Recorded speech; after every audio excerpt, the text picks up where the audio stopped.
جو لوگ اللہ پر ایمان لائیں، کہیں کہ ہمارا رب اللہ ہے، پھر اس پر جم لائیں، ان پر فرشتوں کا نزول ہوتا ہے، نہ کوئی غم کرو نہ خوف، خوشیاں مناؤ جنت کی جس کا تم سے وعدہ کیا گیا تھا۔ اللہ کی ربوبیت پر اطمینان جب انسان کو ہو جاتا، میرا رب اللہ ہے، ربی اللہ، انسان کے لیے نہ کوئی کھٹکا، نہ کوئی خطرہ، نہ کوئی خوف، نہ کوئی حزن۔ جو کچھ ہو رہا ہے کس کے اذن سے ہو رہا ہے؟ اللہ کے اذن سے۔ اللہ کے اذن کے بغیر پتہ تک نہیں ہلتا۔ یہ کوئی اندھا بہرا مادہ نہیں ہے جس سے مجھے کوئی خوف ہو۔ اندھا بھینسا چلا رہا ہو اس سے تو ڈرنے کا ہر انسان کو ڈرنا چاہیے، نہ معلوم کس کو ٹکر مار دے، لیکن نہیں، اس کائنات کو چلانے والا ایک سمیع و بصیر خدا ہے۔ وہ جو میرا دوست ہے، میرا ولی ہے، اللہ ولی الذین آمنوا یخرجہم من الظلمات الی النور، اللہ اہل ایمان کا ولی ہے، ساتھی ہے، پشت پناہ ہے، مددگار ہے، حمایتی ہے۔ بتائیے جسے یقین ہو جائے کہ اللہ میرا مددگار، اللہ میرا محافظ، اللہ میرا پشت پناہ، اللہ میرا حمایتی، اس کے لیے کوئی خوف ہوگا؟ اسے کوئی ڈر ہوگا؟ میں مثال دیا کرتا ہوں ایک بہت سادہ، پنجاب کے دیہات کی۔ وہ بڑا چودھری ہے اور کوئی غریب کسان ہے، اس غریب کسان کی کہ جانوروں کو ہر وقت اندیشہ ہوگا چوری کا، کوئی میری بھینس کھول کر نہ لے جائے، کوئی میرا بیل کھول کر نہ لے جائے، لیکن جس کے بارے میں یہ سب کو معلوم ہو کہ وہ جو بڑا چودھری ہے وہ اس کا دوست ہے، اس کی بچیا کو کوئی خوف ہوگا؟ اس کی بھینس پر کوئی ہاتھ ڈالے گا؟ اسے کوئی اندیشہ ہوگا؟ نہیں۔ کیوں؟ کہ وہ بڑا چودھری، بڑا اس کا یہاں کا سردار، جاگیردار، سب کو معلوم ہے وہ میرا دوست ہے، کوئی میرے خلاف اقدام نہیں کر سکتا۔ اس دنیا میں یہ چھوٹی سی بات اگر آپ کے دلی اطمینان اور سکون کا باعث بن سکتی ہے تو ذرا تصور کیجئے۔ میں لفظ تصور استعمال کروں گا صرف اس لیے کہ اس کا ہم جس کو کہتے ہیں ادراک اور شعور کر نہیں سکتے، اگر کے ساتھ کر سکتے۔ اگر یقین ہو کہ اللہ میرا مددگار اور یقین ہو کہ اللہ ہر آن میرے ساتھ ہے، پھر کوئی خوف؟ کس کا خوف؟ کوئی شے اللہ سے بالا تر ہے؟ کوئی قوت اس سے زیادہ طاقتور ہے؟ کوئی اس کے ارادے کو بدلنے والا ہے؟ کوئی اس کی مشیت کے آڑے آنے والا ہے؟ یہی بات ہے جو حضور نے فرمائی۔ یہ ایمان کا حاصل ہے لب لباب، کہ دیکھو اچھی طرح اس بات کو ذہن نشین کر لو، اگر تمام انسان مل کر تمہیں کوئی نقصان پہنچانا چاہے نہیں پہنچا سکتے مگر جو کچھ اللہ نے لکھ دیا ہو، اور تمام انسان مل کر تمہیں کوئی نفع پہنچانا چاہے نہیں پہنچا سکتے مگر وہ شے جو اللہ نے طے کر دی۔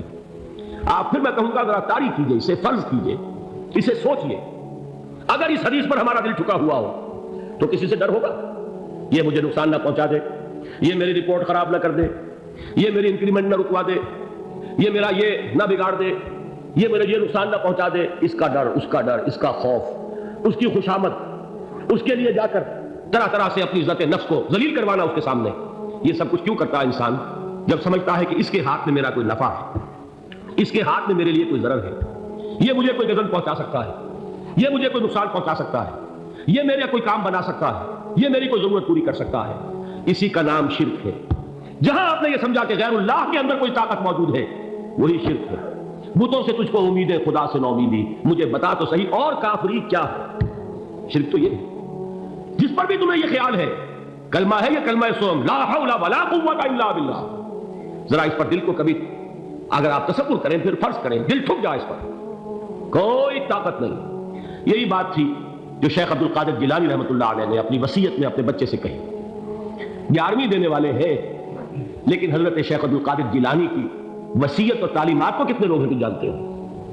یہ جن مقامات تک پہنچے ہیں وہ کس چیز کی بدولت پہنچے؟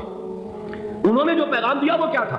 اے میرے بچے، جس طریقے سے قرآن مجید میں حضرت لقمان کی نصیحتیں جو ہے نقل کر دی گئی ہیں، میں یہ عرض کروں گا بالفرض اگر قرآن حضرت عبد القادر جیلانی کے بعد نازل ہوا ہوتا تو شیخ عبد القادر کی یہ نصیحتیں بھی قرآن میں درج ہوتی۔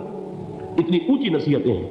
اے میرے بچے، اس حقیقت کو ذہن نشین کر لے، لا فاعل فی الحقیقت ولا مؤثر الا اللہ، اس کائنات میں نہ کوئی فاعل حقیقی ہے نہ مؤثر حقیقی ہے سوائے اللہ۔ کسی شے میں کوئی تاثیر نہیں اگر اللہ نہ چاہے، آگ جلا نہیں سکتی اگر اللہ نہ چاہے، پانی ڈبو نہیں سکتا اگر اللہ نہ چاہے، زہر ہلاک نہیں کر سکتا اگر اللہ نہ چاہے، کوئی چیز فائدہ نہیں پہنچا سکتی اگر اللہ نہ چاہے۔ تو در در پہ کیوں سر جھکاتے ہو؟ در در پر کیوں جبیں سائی کرتے ہو؟ سب کے سامنے کیوں ہاتھ پھیلاتے ہو؟ ایک اللہ سے مانگو، ایک اللہ کے سامنے زمین پر اپنی زمین رکھو، لا فاعل فی الحقیقت ولا مؤثر الا اللہ. نظر آتا ہے ہمیں کہ پانی پیاس بجھا دیتا ہے. پیاس بجھانے کی صلاحیت پانی میں نہیں ہے، اللہ کے اذن سے. کھانا بھوک مٹا دیتا ہے، بھوک مٹانے کی صلاحیت کھانے میں نہیں ہے، اذن رب میں. دیکھیے یہی یقین تھا. حضرت موسیٰ علیہ السلام کا واقعہ یاد کیجئے. سامنے سمندر آ گیا، قوم دیکھتی ہے پیچھے کہ گرد و غبار کا طوفان. معلوم ہوا کہ فرعون اپنے لشکر سمیت آ گیا. لشکر جب چلتا تھا تیز رفتاری کے ساتھ تو گرد و غبار کا جو طوفان اٹھتا تھا اس کا تصور کیجیے، اور لمحہ بلمحہ وہ قریب آ رہا ہے. پوری قوم نے کیا کہا؟ اے موسیٰ انا لمدرکون، اے موسیٰ ہم کو پکڑے گئے. قرآن مجید میں تو یہاں وہ باتیں نہیں لکھی ہیں، لیکن تورات میں یہ درج ہے کہ بنی اسرائیل جھگڑنے لگے، دست و گریبان ہو گئے موسیٰ کے ساتھ. موسیٰ نے یہاں فرمایا لا کر، اس سے تو ہم ہی بہتر تھے. وہاں کھانے کو ملتا تھا، زندگی تو تھی، بیگار ہم کر رہے تھے، موت تو نہیں تھی. اب جو کچھ ہوگا اس کا تصور کرو، جس طریقے سے ہمارے ٹکڑے اڑائے جائیں گے. تو لڑ رہے ہیں حضرت موسیٰ علیہ السلام سے. یہ تورات کی تفصیل ہے. قرآن میں صرف اتنا آیا ہے، پریشان ہو کر انہوں نے کہا انا لمدرکون، موسیٰ ہم کو پکڑے گئے. اس وقت موسیٰ کا جواب کیا ہے؟ کلا ان معی ربی سیہدین. نہیں، میرے ساتھ میرا رب ہے، وہ راستہ دے گا. بتائیے کہاں راستہ نظر آ رہا ہے؟ یہ ہے ایمان بالغیب. راستہ نظر نہ آئے تب اللہ پر یقین ایمان ہے. جیب میں پیسے ہوں اور تب دل کو اطمینان ہے تو ایمان کس پر ہوا؟ پیسے پر، اللہ پر نہیں. جب وسائل و ذرائع نہ ہو اور پھر یقین ہو کہ اللہ مسبب الاسباب ہے، وہ اسباب کا پابند نہیں ہے، وہ اسباب کا محتاج نہیں ہے، اسباب اس کے محتاج ہے. اگر یہ یقین ہے تو اللہ پر ایمان ہے. یہ نہیں ہے تو تمہارا ایمان اسباب پر ہے، وسائل پر ہے، ذرائع پر ہے، مادیات پر ہے، اللہ پر نہیں. اس وقت کہاں راستہ تھا؟ کوئی راستہ تھا؟ سمندر ہے اور ادھر سے لشکر آ گیا ہے. کلا ان معی ربی سیہدین. اب دیکھیے ایمان کہہ دینا آسان ہے، ہوا معکم اینما کنتم، جہاں کہیں بھی تم ہوتے ہو اللہ تمہارے ساتھ ہوتا ہے. لیکن اس کا یقین قائم ہو جائے تو زمین و آسمان کا فرق واقع ہو جائے. یہی بات ہوئی حضور کے ساتھ. غار ہے، چھپے ہوئے ہیں محمد رسول اللہ اور آپ کے وہ یار غار ابو بکر صدیق رضی اللہ تعالیٰ عنہ. اقبال نے حضرت ابو بکر کی شان میں چند اشعار کہیں صرف، لیکن واقعہ یہ ہے کہ بھاری بھاری نظموں پر اور قصیدوں پر بھاری، طویل ترین نظمیں اور قصیدے ہوں ان پر بھاری. ہمتیں ابو بکر کی ہمت جو ہے، کشت ملت را چو ابر، جیسے بارش سے کھیتی اپجتی ہے، ابو بکر کی ہمت اور عظیمت اس امت کو اسی طرح سینچنے والی ہے. ثانیے اسلام و غار و بدر و قبر، وہ دوسرے تھے اسلام میں، دوسرے. پہلے کون تھے؟ انا اول المومنین، حضور فرماتے ہیں سب سے پہلا ایمان لانے والا میں. دوسرے ابو بکر. ویسے ہمارے ہاں یہ چلتا ہے اختلاف، حضرت علی پہلے ہیں کہ حضرت ابو بکر پہلے ہیں، لیکن اس میں بڑی خوبصورت تطبیق قائم کی ہے علماء نے، اور بہت صحیح ہے. چار کے بارے میں فیصلہ ہی مت کرو کہ کون پہلے. ان کی ایک عجیب تقسیم کر دی ہے. آزاد مردوں میں، بالغ مردوں میں سب سے پہلے ابو بکر، بچوں میں سب سے پہلے علی، خواتین میں سب سے پہلے خدیجہ، اور غلاموں میں سب سے پہلے زید بن حارثہ. بڑی پیاری تقسیم ہے. یہ چاروں ہی پہلے ہیں، ہر ایک کے لیے اولیت ہے. اور واقعہ یہ ہے کہ اگر زمانی اعتبار سے تعین ہوگا تو پہلے خدیجہ الکبریٰ آئیں گی رضی اللہ تعالیٰ عنہ. کسی اور سے بات کرنے کی نوبت بعد میں آ سکتی ہے، پہلے تو اہلیہ محترمہ سے بات ہوئی. آتے ہی پہلی وحی ہوئی ہے، ابھی تبلیغ کا حکم نہیں تھا. کس کو بتایا واقعہ؟ ابھی اپنی نبوت کی تبلیغ کا تو حکم ہی نہیں آیا. واقعہ کس کا ہے؟ وہ خدیجہ کا ہے. جب کہا ہے کہ خشیت علی نفسی، مجھے اپنی جان کا اندیشہ ہے، تو کیا جواب دیا خدیجہ نے رضی اللہ تعالی عنہا؟ وہ صدیقۃ الکبریٰ ہے. صدیقات جو ہے خواتین، ان میں چوٹی پر خدیجہ الکبریٰ ہے رضی اللہ تعالی عنہ. اور صدیق جو مرد ہے ان میں صدیق اکبر ہے ابو بکر صدیق رضی اللہ تعالی عنہ. لیکن صدیقات میں چوٹی پر. جب حضور نے فرمایا خشیت علی نفسی، کیا فرمایا؟ کیا عرض کیا؟ کیسے تسلی دی؟ نہیں نہیں، اللہ آپ کو ضائع نہیں کرے گا. آپ غریبوں کے ہمدرد ہیں، آپ مساکین کے تکالیف رفع کرنے والے ہیں، آپ بیواؤں کی سرپرستی کرتے ہیں، آپ مسافروں کی خدمت کرتے ہیں، اللہ آپ کو ضائع نہیں کرے گا. یہ یقین ہے اس خاتون کے اندر. خیر وہ ایک علیحدہ بات ہو جائے گی. میرے دل پر حضرت خدیجہ رضی اللہ تعالیٰ عنہ کی شخصیت کا بڑا گہرا نقش ہے، جو وہ کوئی اور ہی وقت اور موقع ہوا تو بیان ہوگا. بہرحال اقبال نے ایک مصرے میں جو چار اولیتیں جمع کر دی ہیں، ہمتیں کشت امت را چو ابر، ثانی اسلام ہو، غار ہو، بدر ہو، قبر۔ اسلام میں حضور کے بعد پہلے کون؟ ابو بکر۔ غار میں حضور کے ساتھ کون؟ ابو بکر۔ بدر کی رات اللہ کا رسول خلف سجود، وہ گھاس پھوس کی جو جھوپڑی بنائی گئی تھی، اور وہاں تلوار ننگی لے کر پہرا دینے والا کون؟ ابو بکر۔ اور اس حجرہ عائشہ میں محمد کے بعد سب سے پہلے دفن ہونے والا کون؟ ابو بکر رضی اللہ تعالیٰ عنہ صلی اللہ علیہ وسلم۔ وہ جو معاملہ میں سنا رہا تھا غار ثور کا، حضرت ابو بکر بھی حضور کے خیال سے لرز گئے ہیں۔